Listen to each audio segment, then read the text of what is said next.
அனைவருக்கும் அன்பு வணக்கம். தி வீக்லி பஞ்ச் இந்த நிகழ்ச்சியில் மீண்டும் உங்களை சந்திப்பதில் மிக மகிழ்ச்சி நண்பர்களே. ரொம்ப நாளைக்கு அப்புறம் நண்பர் வந்திருந்தாங்க, அதே பழைய நண்பர் தான். என்னைக்குமே வரும்போது சந்தோஷமா கையில ஒரு இஷ்யூ எடுத்துட்டு வருவாரு. இன்னைக்கு வருத்தத்தோட வந்தாரு. என்ன நண்பரே ஒரு மாதிரி இருக்கீங்கன்னு கேட்டு கொட்டி தீர்த்துட்டாரு. என்ன சகோதரம், நம்ம சிஎம் வந்து டெல்லியில பிரஸ் மீட் கொடுத்திருக்காரு. உடனே இங்க ஒரு சில பேர் அவர் இங்கிலீஷ்ல தப்பா பேசிட்டாரு அப்படின்னு சொல்லிட்டு ட்ரோல் பண்ணிட்டு இருக்காங்க. இங்கிலீஷ் தெரியாதது அவ்வளவு பெரிய தப்பா அப்படின்னாரு. நான் சொன்னேன், இல்லைங்க, இங்கிலீஷ் தெரியாதது ஒரு குறைலாம் நான் ஒத்துக்கவே மாட்டேன். நம்ம மொழி நமக்கு தெரிஞ்சா போதும், அவ்வளவுதான். இது வந்து நான் ரொம்ப நாளா சொல்லிட்டு இருக்க கருத்து. அடுத்தது, முதலமைச்சர் அவர்கள் தவறா பேசினாரா ஆங்கிலத்தை அப்படின்றதுலயே வந்து இரண்டு மாறுபட்ட கருத்துக்கள் இருக்கின்றன. பட் ட்ரோல் பண்றது சரியா தப்பா அப்படின்னா அந்த விஷயத்துல நான் கருத்து சொல்ல முடியாது, நீங்க தான் சொல்லணும். ஏன்னா போன வாரம் நீங்க தான் வந்து பாருங்க, பிரைம் மினிஸ்டருக்கு இங்கிலீஷே தெரியல, ஜோ பைடன் வந்து ஸ்மால் கண்ட்ரின்னு சொல்றாரு, இவர் அப்படியே சிரிச்சுக்கினே இருக்கிறாரு, இங்கிலீஷ் தெரிஞ்சுதான் அங்கேயே சரியா பதில் கொடுத்துருக்க வேணாமா அப்படின்னு நக்கல் பண்ணி சிரிச்சது நீங்க. இன்னைக்கு வந்து இந்த மாதிரி சொல்றீங்களே, அது சரின்னா இதுவும் சரி, அது தப்புன்னா இதுவும் தப்புன்னு. நீங்களும் அரசியல்வாதி நிறைய பேசுறீங்க, இது வந்து தப்பான்னு கேட்டா அவங்க பண்ணது தப்பா இவங்க பண்ணது தப்பான்னு கை நீட்டுறீங்களா அப்படின்னாரு. அதாவதுங்க, நீங்க வந்து ஒரு $100 எனக்கு கடன் கொடுக்குறீங்க அப்படின்னா நான் திருப்பி $100 தான் கொடுப்பனே தவிர $100 கொடுக்கணும்னு எப்படி எதிர்பார்க்க முடியும்? What goes around comes around. நீங்க ட்ரோல் பண்ணீங்கன்னா பதிலுக்கு அவங்க அதே மாதிரி தான் ட்ரோல் பண்ணுவாங்க. நாம எந்த மாதிரி பால் போடுறோமோ அந்த மாதிரி தான் அவங்க திருப்பி அடிப்பாங்க. அதனால இதுல என்னங்க இருக்கு வருத்தப்படுறதுக்கு என்ன? ஆனாலும் சரி, நண்பரை தேத்தணும் இல்லையா? நீங்க ஒன்றும் கவலைப்படாதீங்க. நீங்க அது மாதிரி ட்ரோல் பண்றவங்களுக்கு டகால்னு இதை எடுத்து போடுங்க அப்படின்னு. என்னதுன்னாரு. இதோ 2 நாளைக்கு முன்னாடி த ஹிந்து ஆங்கில பத்திரிகையில வந்த நமது முதலமைச்சர் அவர்களுடைய ஆங்கில கட்டுரை. இது ஃபர்ஸ்ட் டைம் இல்லைங்க, ஏற்கனவே ஒரு தடவை கூட வந்திருக்கு. ஹிந்து என் ராம் அவர்கள் அவர் வந்து ஒரு ட்வீட் போட்டிருந்தார். பாருங்க, முதலமைச்சர் வந்து எவ்வளோ ஆழமான விஷயங்களை வந்து இந்த கட்டுரையில் தெரிவித்திருக்கிறார் அப்படின்னு அந்த கட்டுரையை போட்டிருந்தாரு. இப்ப 2வது நினைக்கிறேன் இந்த ஆர்டிகல்.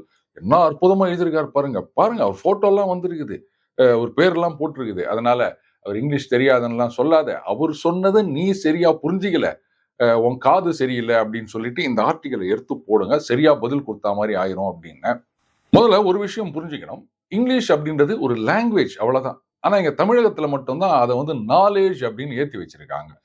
இதை வந்து ஏதோ எலிட் அப்படின்லாம் சொல்ல முடியாதுங்க. நம்ம மூத்த மந்திரி ஒருத்தரே சொன்னாரு, என் புள்ள பார்லிமெண்ட்ல போனான்னா இங்கிலீஷ்ல பொழுது கட்டுவான், இவங்க போய் என்ன பண்ணுவாங்க அப்படின்லாம் கேட்டாரு. ஸோ அந்த அளவுக்கு இங்கிலீஷ்க்கு நம்ம ஒரு உச்சத்துல இடம் கொடுத்து வச்சுக்கிறோம். எனக்கு கூட தான் ஜாப்பனீஸ் தெரியாது, அதுக்காக நான் என்ன வருத்தப்பட்டு இருக்கேன்னா, நம்ம தாய்மொழி நமக்கு தெரிஞ்சா போதும், அவ்வளவுதான். ஆனா இன்னைக்கு தாய்மொழியவே வந்து பேச தெரிஞ்சா போதும், எதுக்கு நான் எழுத படிக்க கத்துக்கணும் அப்படின்னு சொல்றவங்களும் இந்த தமிழ்நாட்டுல அதிகமாயின்னுக்கிறாங்க. நம்ம தமிழ் வாழ்க வளர்கன்னு போர்டு வச்சா அந்த போர்டுல என்ன இருக்குன்னு கூட படிக்க தெரியாத ஒரு தலைமுறையை நாம உருவாக்கின்னுக்கிறோம். இதுல பாருங்க, நம்ம முதலமைச்சர் டெல்லியில ஒரு பேட்டி கொடுக்கும்போது அதுல என்ன சொல்லியிருக்காருன்னா, அந்த ஏதோ ஒரு ஸ்கீம் ஒன்று இருக்கு இல்லையா, மத்திய அரசாங்கத்தின் கல்வி உதவித்தொகை, இந்த பிஎம் ஸ்ரீ ஸ்கூல்ஸ், ஆமா, அது ஏதோ புரிந்துணர்வு ஒப்பந்தம் போடணும், அதுல தமிழ்நாடு கையெழுத்து போடலைன்றதுனால நிதி வரல. அது சம்பந்தமா பேசும்போது நம்ம சிஎம் என்ன சொல்றாரு, புதிய கல்விக் கொள்கையில இந்த எந்த ஒரு மாநிலத்தின் மீதும் மொழி திணிப்புன்றது இருக்காது அப்படின்ற உறுதி கொடுக்கப்பட்டுள்ளது. ஆனா அதை புரிந்துணர்வு ஒப்பந்தத்துல கொண்டு வாங்கன்னு நாங்க கேட்கிறோம் அப்படின்னு சொல்லியிருக்காரு. இங்க சில பேர் வந்து புதிய கல்விக் கொள்கை இந்தியை திணிக்கிறது அப்படி இப்படின்லாம் சொல்லியிருந்தாங்களே. சிஎம் சொன்னா கரெக்டா இருக்கும், மத்தவங்க சொல்றதெல்லாம் நம்ம அப்படியே ஒதுக்கி தள்ளிடலாம் அப்படின்னு நினைக்கிறேன். இன்றைக்கு வந்து முதலமைச்சர் அவர்களை ட்ரோல் பண்றாங்க. அதாவது ஐ டோல்டட் அப்படின்னு அவர் பேசிட்டார் அப்படின்னு சில பேர் ட்வீட் போட்டிருக்காங்க. அதுக்கு அந்த பக்கத்துல என்ன பண்ணிருக்காங்கன்னா, அது ஐ டோல்டட் இல்ல, ஐ டோல்ட் ஹர்ன்னு சொல்லியிருக்காரு, இவங்க அதை சரியா காதுல வாங்கிக்கல அப்படின்னு கவுண்டர் கொடுத்துருக்காங்க. வாடவர், ஆங்கிலம் தெரியாதது அப்படின்றது ஒரு பெரிய இஷ்யூவே கிடையாது. ஆனா அது எல்லாருக்கும் அப்ளை பண்ணணும், அங்கதான் வருது சிக்கல். ஆனா இன்றைக்கு ஆங்கிலம் ஒரு அறிவாக மாற்றப்பட்டு விட்டது. இதுதான் பெரிய தப்பு. இந்த இந்திக்கு எதிர்ப்பு அப்படின்ற பேர்ல நம்ம ஆங்கிலத்தை எங்கேயோ ஒரு உச்சாணி கொம்புல கொண்டு போய் வச்சுட்டு தமிழ குழி தோண்டி புதைச்சிட்டு இருக்கோம். விடுங்க, அந்த புதைச்ச இடத்துல ஒரு தமிழ் வாழ்க வளர்க போர்டு வச்சா சரியா போயிடும் அப்படின்னு நினைக்கிறேன். அடுத்ததாக, அண்ணன் உதயநிதி ஸ்டாலின் அவர்கள் துணை முதலமைச்சர் ஆகியிருக்கிறார். என்ன சார், அவரு கூட உங்களுக்கு அண்ணனா? நீங்க என்ன அவ்வளோ எங்க அப்படின்லாம் கேட்காதீங்க. அண்ணன் சேகர்பாபு அவர்களே அண்ணன் உதயநிதி அவர்களை அண்ணன் சொல்லும் போது நான் அண்ணன் சொல்லாம வேற என்ன சொல்றது? இதுக்கு உடனே சினிமா துறையிலிருந்து வழக்கம் போல எல்லாரும் வாழ்த்து தெரிவித்து, அங்க அண்ணன் அகிலேஷ் யாதவ் இருக்காரு பாருங்க, அவரு வேற வந்து பாராட்டி ட்வீட் போட்டிருக்காரு. திருமா அவர்கள் கூட வாழ்த்து தெரிவித்து ஒரு ட்வீட் போட்டிருக்காருங்க. அவருக்கு துணை முதல்வர் பதவி வேணும் அப்படின்னு அவங்க கட்சியில கேட்டாங்க. சரி ரைட், அண்ணன் உதயநிதி ஸ்டாலின் அவர்கள் கொடுத்திருக்காங்க. அநேகமா அடுத்த தேர்தல்ல இவருக்கும் கொடுக்கலாமா அப்படின்னு பேச்சுவார்த்தை நடக்கும் அப்படின்னு நினைக்கிறேன். இப்ப இதுல இஷ்யூ என்னன்னா, தமிழிசை சவுந்தரராஜன் அவர்கள் சொல்லியிருக்காங்க, நாங்க அப்பா முதல்வர், மகன் வந்து துணை முதல்வரா அப்படின்னு. ஏற்கனவே இதே தமிழ்நாட்டுல இருந்திருக்கு. இது ஒண்ணும் புதுசு ஒண்ணும் கிடையாது. அதனால ஆச்சரியப்படுவதற்கு ஒன்றுமில்லை. அடுத்தது இதெல்லாம் சரி வருமா? ஐயா ராமதாஸ் அவர்கள் கூட கேட்டிருக்காரு, சமூக நீதி எங்க இருக்குது அப்படின்லாம் கேட்டிருக்காரு. பாருங்க, இது அவங்க குடும்பம், அவங்க சொத்து. அவங்க வந்து அத யாருக்கு கொடுக்கணும்னு அவங்க முடிவு பண்றாங்க. நாம என்ன பண்ண முடியும்? என்ன சார் அரச பதவின்றது குடும்பமான்னு கேக்குறீங்களா? அரச பதவி இல்லங்க. இந்த கழகம் தான் குடும்பம், குடும்பம் தான் கழகம்னு ஒரு விளக்கம் குடுத்திருக்காரு இல்லையா? அப்போ அந்த குடும்பத்துக்குள்ள இருக்கவங்க கேட்கணும். ஏன் மத்தவங்களுக்கு பதவி குடுக்கல, அவருக்கு குடுக்குறீங்க அப்படின்னு. அவங்க யாரும் கேட்க மாட்டாங்க. ஏன்னா குடும்பத்துக்குள்ள எல்லாரும் ஒத்துமையா இருக்காங்க. நீங்க அனாவசியமா குடும்பத்துல குழப்பம் உண்டாக்கலாம் அப்படின்லாம் நினைக்காதீங்க. வாரிசு அரசியல் அப்படின்னு சொன்னா மக்கள் அத கேட்கணும். முதல்ல கட்சிக்காரங்க, கட்சி நிர்வாகிகள் அவர்களுக்கு தான் அந்த உரிமை இருக்கின்றது. அவங்க யாரும் கேட்க மாட்டாங்க. சொல்லப்போனா அவங்க தான் வந்து இவருக்கு துணை முதல்வர் பதவி குடுங்கோ, குடுங்கோ அப்படின்னு ரொம்ப நாளா கேட்டுன்னுக்குறாங்க. அடுத்தது மக்கள் கேட்கணும். மக்களும் கேட்க மாட்டாங்க. அவங்க தானே எல்லாரும் போய் ஓட்டு போட்டுன்னுக்குறாங்க. அப்புறம் நீங்களும் நானும் கேட்கறதுக்கு என்ன யோகியதை இருக்குது சொல்லுங்க? இதுல பாத்தீங்கன்னா சில பேர் வந்து வேறொரு சமயத்துல நமது முதலமைச்சர் அவர்களோ, இல்ல வந்து உதயநிதி ஸ்டாலின் அவர்களோ பேசின வீடியோவெல்லாம் ரிலீஸ் பண்ணின்னுக்குறாங்க. அதுல வந்து அன்றைக்கு ஸ்டாலின் அவர்கள் என்ன பேசியிருக்காருன்னா, பாருங்க உறுதியாக சொல்கிறேன், எனது மகனோ இல்ல மத்தவங்களோ அரசியலுக்கு வரமாட்டார்கள் அப்படின்னு சொல்லியிருக்காரு. உதயநிதி ஸ்டாலின் அவர்கள் இல்ல கட்சியில எவ்வளவு சீனியர்லாம் இருக்காங்க, நான்லாம் பதவி ஏத்துக்க மாட்டேன் அப்படின்னு சொல்லியிருக்காரு. இப்ப என்ன இது மாதிரி சொல்றாங்களே அப்படின்னா, கரெக்ட்டுங்க. அவங்க அவங்க கொள்கையில உறுதியா தான் இருக்காங்க. ஆனா நிர்வாகிகள், தொண்டர்கள் அவங்கெல்லாம் வந்து இல்ல இல்ல இவருக்கு இந்த பதவி கொடுத்தே ஆகணும் அப்படின்னு அழுத்தம் கொடுத்ததுனால என்ன இருந்தாலும் கட்சி நிர்வாகிகள், கட்சி தொண்டர்கள் அவர்களுடைய கருத்துக்கு மதிப்பு கொடுக்கணும் இல்லையா? இதுதானே ஜனநாயகத்துல ஒரு நடைமுறை. அதனால தான் பதவி கொடுத்திருக்காங்க. ஓ! தப்பு, தப்பு. இது வந்து பதவி இல்ல, பொறுப்பு. இது அண்ணன் அவர்களே சொல்லியிருக்கார். துணை முதலமைச்சர் அப்படின்றது பதவி இல்லை, பொறுப்பு அப்படின்னு. அதனால பொறுப்பு கொடுத்திருக்காங்க அப்படின்னு எடுத்துக்காங்க. நீங்க ஏன் வந்து பதவி கொடுத்துட்டாங்க அப்படின்னு நினைக்கிறீங்க? என்னைக்கு இருந்தாலும் அவருக்கு தான் குடுக்க போறாங்க அப்படின்னு தெரியும். ஏன்னா தமிழகத்திலேயே பார்த்தீங்கன்னா, யாருக்கு துணை முதலமைச்சர் பதவின்லாம் எந்த விவாதமும் கிடையாது. எப்ப குடுக்க போறாங்க? ஏன் இன்னும் குடுக்கல? இதுதான் அப்படி நரேட்டிவே எப்படி மாறிடுச்சு பார்த்தீங்களா? அப்போ அதே மாரி தானே போயிட்டு இருக்கு அரசியலும். மக்கள் இத கேள்வி கேட்கணும். அவங்க கேட்க மாட்டாங்க. அதனால நாம சும்மா இருக்கிறது தான் பெட்டர். அடுத்ததாக மந்திரி சபை மாற்றம். இதுல முதலமைச்சர் சொல்லியிருந்தாரு, மாற்றம் இருக்கும், ஏமாற்றம் இருக்காது அப்படின்னு. ஆனா ஒரு சிலருக்கு இதுல ஏமாற்றம் அப்படின்னு நினைக்கிறேன். குறிப்பா மனோ தங்கராஜ் அவர்களுக்கு. மந்திரி சபையிலிருந்து நீக்கப்பட்டிருக்கின்றார். இது வந்து ஒரு அதிர்ச்சியை கொடுத்திருக்கின்றது அப்படின்னு தான் சொல்லணும். அட்லீஸ்ட் எனக்கு. ஏன்னா கொஞ்ச நாளா மனோ தங்கராஜ் அவர்கள் வந்து மத்திய அரசாங்கத்தை கடுமையா எதிர்த்து வருகின்றார் அப்படின்றத நம்ம பார்க்கிறோம். நிறைய விஷயங்கள் பேசியிருக்காரு. சொல்லப்போனா மோடி அவர்கள் அது நமஸ்காரம் செஞ்சுட்டு இருக்க ஒரு படத்தை போட்டு ஏதோ ஒரு ட்வீட் போட்டு அது ஒரு பெரிய சர்ச்சையானது. அதனால அவர் தூக்கப்பட்டிருப்பாரோ? எனக்கு தெரியல. அவர் ஏன் பதவியிலிருந்து நீக்கினாங்கன்றதுக்கு நிறைய காரணங்கள் சொல்றாங்க. நம்ம 360ல இது மட்டும் தான் தெரிஞ்சதுன்னு வச்சுக்கோங்களேன். இதை வந்து நான் பாசிட்டிவா தான் பார்க்கிறேன்.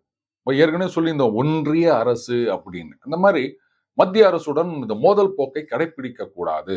மாநில அரசோட உரிமைகளை விட்டு கொடுக்க கூடாது. அதே சமயத்துல மத்திய அரசோட ஒன்றி பயணிக்க வேண்டும். அப்போதான் மாநில நலன் காக்கப்படும் அப்படின்னு ஒருவேளை மாநில அரசாங்கத்துல முடிவு எடுத்திருக்காங்களோ என்னவோ தெரியல. அதனால தான் இவர் வந்து கடுமையாக விமர்சிப்பதால் அந்த பதவி விட்டு நீக்கினாங்களோ. சரி விடுங்க, அது கட்சியில யாராவது சொன்னாங்கன்னா நாமளும் தெரிஞ்சுக்கலாம். ஆனா யாரும் சொல்லுவாங்க அப்படின்னு எனக்கு தெரியல. ஆனா ஆச்சரியம் என்னன்னா ஆவடி நாசர் அவர்கள் அந்த ஒரு கல் கண்ணாடி காவியம் அப்படின்னு விளக்கம் கொடுத்தார்ல, ஆமா, அவர் வந்து மறுபடியும் மந்திரி சபையில் சேர்க்கப்பட்டிருக்கின்றார். இதுக்கு சில பேர் வந்து இதுக்கு அந்த பருத்தி மூட்டை கோடவுன்லயே இருந்திருக்கலாம் அப்படின்லாம் பேசுறாங்க. நாம அப்படிலாம் சொல்ல மாட்டோம், தப்பு அது. ஆனா எதுக்கு நீக்கினாங்கோ அப்படின்றதும் தெரியல, எதுக்கு சேர்த்தாங்கோ அப்படின்றதும் தெரியல. இதெல்லாம் மக்களுக்கு தெரியப்படுத்தணும்னு ஏதாவது கட்டாயமான இது ஜனநாயகம். அதனால யார ஒன்னா மந்திரியா கொண்டு வரலாம், யார ஒன்னா மந்திரி சபையிலிருந்து நீக்கலாம். இதுக்கு காரணமெல்லாம் யாரும் கேட்கக்கூடாது. கவர்னரே கேட்கக்கூடாது. அப்புறம் தானே நீங்களும் நானும் கேட்கறது. ஆனா அண்ணன் செந்தில் பாலாஜி அவர்கள் மறுபடியும் மந்திரியாக்கப்பட்டிருக்கின்றார். இது வந்து நம்ம கம்யூனிஸ்ட் டோலருக்கு ஏதோ ஒரு இந்த சைக்கிக் பவர்னு சொல்லுவாங்கல்ல, அது இருக்குது அப்படின்னு நினைக்கிறேன். அவர் பேட்டி கொடுக்கிறாரு. அந்த பேட்டியில ஆரம்பத்திலே என்ன சொல்றாரு, இன்றைக்கு தமிழக அமைச்சர் செந்தில் பாலாஜி அவர்கள் காலையில் உச்சநீதிமன்றத்தால் விடுவிக்கப்பட்டிருக்கின்றார் அப்படின்னு சொன்னாரு. அந்த பேட்டியை பார்த்தவொடனே எனக்கு ஒண்ணும் புரியல. ஏன்னா விடுவிக்கப்படும் போது, ஜாமீன் கொடுக்கும்போது அவர் முன்னாள் அமைச்சர் தான். ஆனா நம்ம டோலர் அன்னைக்கே சொல்லிட்டாரு தமிழக அமைச்சர் அப்படின்னு. வரும் பொருள் உரைப்போன், நிமித்தக்காரன் அப்படின்லாம் சொல்லுவாங்களா? அந்த மாதிரி ஏதாவது இருக்குமான்னு தெரியல. பட் டோலர்களுக்கு அதுல நம்பிக்கை கிடையாது. நாம நம்புறோம். அவர் வாய் முகூர்த்தம் பலித்து விட்டது. செந்தில் பாலாஜி அவர்கள் மறுபடியும் அமைச்சராக பதவியேற்றுக் கொண்டார். இதுல பாத்தீங்கன்னா, அந்த பேட்டியில டோலர் என்ன சொல்றாரு, ஒருத்தர் குற்றவாளின்னு நீதிமன்றத்தால் நிரூபிக்கப்பட்டால் மட்டும்தான் அவரை குற்றவாளின்னு சொல்லணும். மத்தபடி அவரை வந்து குற்றவாளின்னு சொல்லக்கூடாதுன்னு. இத்தனை வருஷம் கழிச்சு இப்பதான் தெரிஞ்சுது அவங்களுக்கு. 96ல ஜெயலலிதா அவர்களை ஊழல் ராணின்னு சொன்னீங்க. எப்படி சொன்னீங்க? 96ல அவங்க மேல எந்த ஊழல் குற்றச்சாட்டாவது நிரூபிக்கப்பட்டதா? இல்ல. குற்றச்சாட்டு நிரூபிக்கப்பட்டது பல வருஷங்களுக்கு பிறகு. சரி, 96ல வந்து அவங்கள ஊழல் ராணின்னு சொன்னீங்களே, அதுக்கப்புறம் டகால்னு ஒரு பல்டி அடிச்சு அவங்க கிட்டயே கூட்டணியில சேர்ந்துக்கின்னு சீட்டு வாங்கிக்கின்னு, அதுக்கப்புறம் ராஜ்யசபா சீட்டெல்லாம் வேற வாங்கிக்கின்னு, இதெல்லாம் வச்சுக்கின்னு நீங்க வந்து நேர்மை தூய்மைன்னு பேசி நிக்கிறீங்க. ஆனா ஒண்ணு சொல்லணும், நம்ம டோலர்களை பொறுத்த வரைக்கும் அந்த சீட்டு நோட்டு ஓட்டு இதுக்காக ரொம்ப விசுவாசமா முட்டு குத்துனுகிறாங்க. வாழ்க வளமுடன்.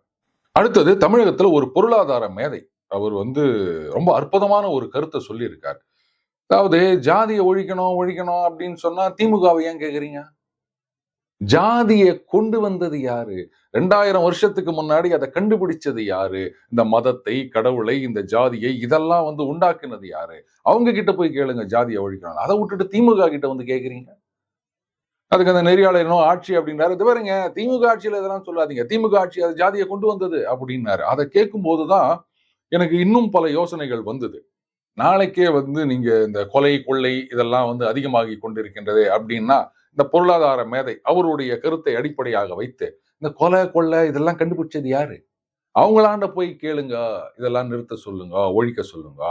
அதே மாதிரி ஊழலை ஒழிக்கணும்னு சொன்னா ஊழலை கண்டுபிடிச்சது யாருங்க? எத்தனை வருஷத்துக்கு முன்னாடி ஊழல் இருந்திருக்கு. சாணக்கியனே அவர் வந்து இந்த மாதிரி லஞ்சம் வாங்குற அதை பத்தி எல்லாம் குறிப்பு எழுதியிருக்காரு. சோ அப்பவே இருந்திருக்குதுன்னு நினைக்கிறேன் அந்த லஞ்சம் ஊழல்லாம்.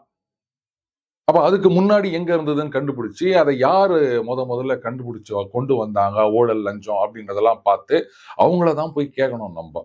அதே மாதிரி இந்த மது ஒழிப்பு கரெக்ட். இது சரியான ஆர்குமெண்டா இருக்குதுங்க. மதுவை கண்டுபிடிச்சது யாரு? அவங்களாண்ட போய் நிறுத்த சொல்லு. நீ ஏன் வந்து திமுகவை கொண்டு நிறுத்த சொல்ற அப்படின்னு ஒரு கேள்வி கேட்டு போலான்னு நினைக்கிறேன். சரி, இவங்க எல்லாம் பொருளாதார மேதை, இவங்க தான் வந்து தமிழகத்தின் பொருளாதார வளர்ச்சிக்கு வழிகாட்ட போறாங்க, விளங்கிடும். அடுத்ததா கொஞ்சம் ஆந்திரா பக்கம் போலாம் அப்படின்னு பாக்குறேன். ஆந்திராவின் முன்னாள் முதலமைச்சர் ஜெகன் மோகன் அவர் ஒரு கேள்வி கேட்டிருக்காரு. அந்த பேட்டியை கொஞ்சம் பாருங்களேன். என்ன சொல்ல வர்றாருன்னு எனக்கு புரியல. அதாவது ஒரு கோவிலுக்குள்ள போகும்பொழுது உன்னுடைய மதம் என்ன அப்படின்னு கேக்குறாங்க. இதுதான் செக்யூலரிசமா?